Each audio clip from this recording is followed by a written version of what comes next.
हम अपने संबंधों के साथ जीते हैं, उत्सव मनाते हैं, खेलते हैं, खाते हैं, आनंद मनाते हैं।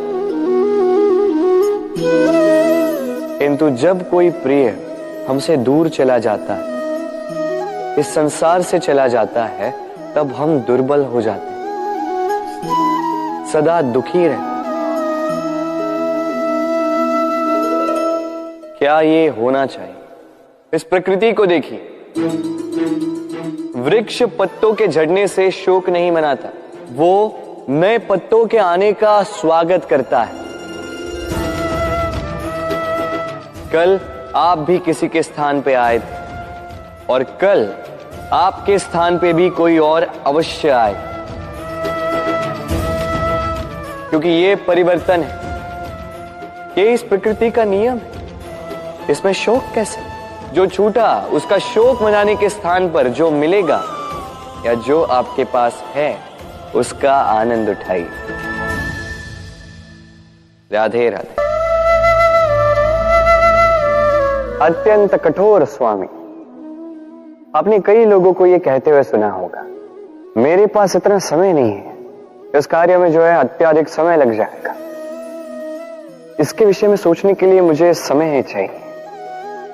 अच्छा, मैं आपको एक बात बता देता हूं, यदि आपने ये निश्चित करने में समय लगा दिया कि आपको क्या करना है, तो समय ये अवश्य निश्चित कर लेगा कि आपके साथ क्या करना है, क्योंकि ये समय अत्यंत कठोर होता है। जब तक आपके साथ है, इसका आदर करना सीखें, इसका सम्मान करना सीखें, इसका सदुपयोग करना सीखें। यदि ऐसा नहीं हुआ तो इस समय को, स्वयं को और आपको बदलने में अधिक समय नहीं लगेगा। तो चलिए, अब समय आ गया है प्रेम से कहने का, राधे राधे। मनुष्य की एक विशेष प्रवृत्ति होती है, वो कभी स्वयं से संतुष्ट नहीं रहता, कभी स्वयं से प्रसन्न नहीं रहता। जो है उससे अधिक पाना चाहता, जो पा लिया उससे आगे बढ़ना चाहता, अपने जीवन में बदलाव, परिवर्तन लाना चाहता। और ये प्रवृत्ति संसार में सबसे महान है, क्योंकि इसी प्रवृत्ति के चलते संसार में विकास होता है। किंतु इस बदलाव के लिए मनुष्य उसकी खोज में रहता है जो उसके जीवन में बदलाव ला सके, उसे मार्ग दिखा सके, उसके जीवन में परिवर्तन ला सके। और इसके लिए मनुष्य संसार भर में उसे खोजता है जो उसके पास है।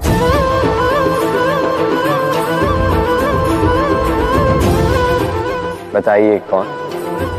यदि कोई आपका जीवन बदल सकता है तो दर्पण देखिए, वो आप स्वयं है जो आपका जीवन बदल सकते हैं, वो आप स्वयं है जो स्वयं को मार्ग दिखा सकते हैं, जीवन में बदलाव ला सकते हैं, परिवर्तन ला सकते हैं। इसलिए पहचानिए अपनी भीतर की शक्ति को और विश्वास कीजिए कि इस संसार में आपसे अधिक शक्तिशाली और कोई नहीं।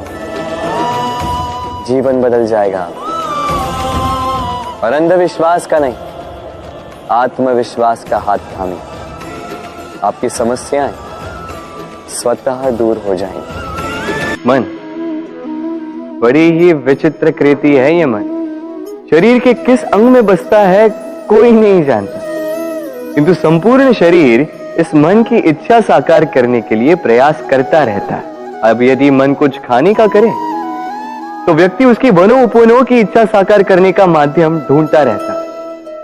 अब यदि मन किसी को शत्रु समझ ले तो व्यक्ति उसे नष्ट करने का हर संभव प्रयास करता है। अब यदि मन किसी से प्रेम करे तो उसकी प्रसन्नता के लिए हर सीमा लांघने के लिए सज्ज रहता है। परंतु जीवन सुखद हो, इसके लिए आवश्यक है कि मन खाली हो।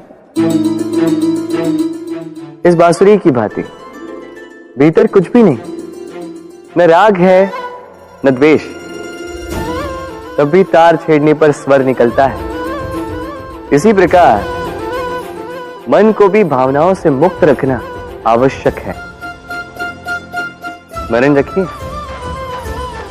मन में कुछ भर के जियोगे तो मन भर के जी नहीं पाओगे। भूल और मनुष्य, इन दोनों का संबंध कुछ वैसा है जैसा पंख और चिड़िया का, जैसा धारा और नदिया का। यदि भूल मनुष्य के स्वभाव का इतना महत्वपूर्ण अंग है तो आप सोचिए, इस पर लज्जा क्यों? इस पर लज्जा करना ठीक है ही नहीं। वैसे देखा जाए तो भूल हमें स्वयं को और श्रेष्ठ बनाने का अवसर देती है, पहले से अच्छा प्रदर्शन करने की प्रेरणा देती है। अब कदाचित आप में से कुछ इस बात से सहमत नहीं हो, क्योंकि बहुतों की दृष्टि में भूल दोष को जन्म देती, दोष अपराध को, और अपराध के लिए क्षमा नहीं दंड मिलना चाहिए। किंतु क्या आपने कभी सोचा है कि ऐसा क्यों होता है? क्या कारण है इसका? इसका कारण है भूल स्वीकार करने से बचना। यदि आप कोई भूल करोगे और उसे स्वीकारोगे नहीं तो वो भूल दोष में बदल जाएगी और वो दोष अपराध। तो साहस रखिए, अपनी भूल को स्वीकार करना अपनी भूल को सुधारने की दिशा में सबसे पहला कदम होता है। और स्मरण रखिएगा, यदि कुछ अपराध है तो वो है समय पे अपनी भूल ना स्वीकार। हमारा शरीर प्रकृति की सर्वोत्तम रचना है। जो अंग, जो तत्व हमें मिले उन सब का अपना अपना एक संदेश है। 2 आंखें दी हैं देखने के लिए, 2 कान दिए हैं सुनने के लिए, नथुने भी 2 हाथ दिए हैं दोहरा परिश्रम करने के लिए, किंतु जीव केवल एक।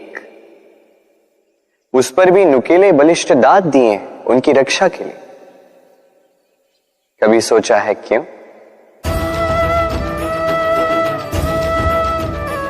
क्योंकि शब्द और शब्दों का उपयोग मनुष्य का सबसे बड़ा शस्त्र है, जिसका उपयोग जितना सोच समझकर किया जाए मनुष्य जीवन में उतना ही ऊपर उठता है।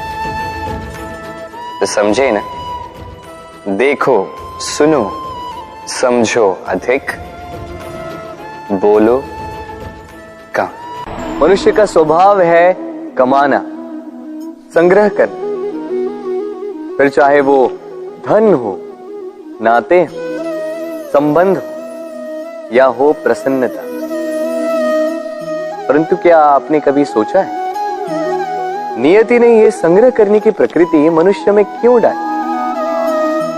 एक बीज से पौधा पनपता है, उसके भोजन से फल संग्रहित होता है। क्यों? इसलिए ताकि वृक्ष उसे स्वयं खा सके? नहीं, बल्कि इसलिए ताकि वो भूखे जीवों में बांट सके। अब आप पूछेंगे कि इसमें वृक्ष का क्या लाभ? लाभ है, क्योंकि जो बांटता है वो मिटता नहीं। जो फल ये जीव खाते हैं वो उसके बीजों को वातावरण में बिखेर देते हैं, जिससे जन्म लेते हैं नए वृक्ष। उसकी जाति, उसका गुण, उसकी मिठास अमर हो जाती है। इसलिए स्मरण रखिएगा, अमीर होने के लिए एक एक क्षण संग्रह करना पड़ता है, किंतु अमर बनने के लिए एक एक कण बांटना पड़ता है। कभी बरगद के वृक्ष को देखा है? कितना विशाल होता है। कभी कभी भय लगता है कि इन भारी डालों का बोझ ये तना सह भी पाएगा या नहीं। भय लगता है कि कहीं ये वृक्ष टूट कर न गिर जाए, किंतु नहीं। समय पड़ने पर शाखाओं से निकलने वाली ये बेलें धरती की ओर बढ़ती और फिर स्वयं जड़ बनकर इस वृक्ष को सहारा देती। इसी प्रकार जो परोपकार करते हैं, सत्कर्म करते